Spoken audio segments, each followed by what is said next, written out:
మరి తమ్ముడికి టికెట్ వచ్చిన తర్వాత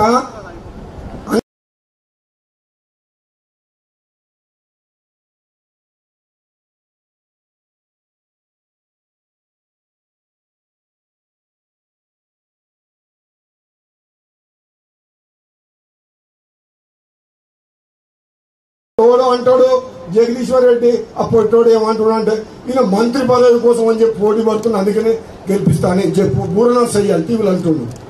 పదవి కోసం అని చెప్పి బాధ్యతలు ఇస్తే పాకులాడుతుందని చెప్పి, అరే పదవుల కోసం పాకులాడే మనిషి కాదు.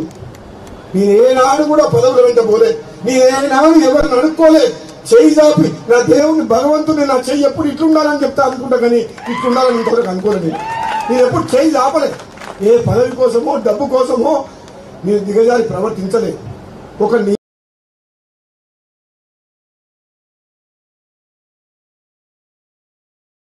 నియమం సిద్ధాంతం. నల్గొండ పార్లమెంటుకు ఉత్తమ్ కుమార్ రెడ్డి ఇన్ఛార్జ్, భువనగిరి పార్లమెంటుకు Rajagopal Reddy in charge. Nalgonda parliament in charge లేకుండా ఎవరు పెట్టినా గెలుస్తారని చెప్పి మీ అందరూ తెలుసు, అవునా? అసలు కిక్ ఇక్కడనే ఉంది. నాకు కిక్కు కావాలి కాబట్టి భువనగిరి ఇన్ఛార్జ్ తీసుకున్నా నేను కూడా. అరే ఎక్కడనో గెలిస్తే కాదు, భువనగిరిలో గెలిచి చూపించినప్పుడే రాజగోపాల్ రెడ్డి సత్తా ఏందో తెలుస్తుంది, అవునా కాదా? మరి అది ఎవరి మీద ఉంది బాధ్యత? నా ఒక్కరి మీద, మీ అందరి మీద ఉందా?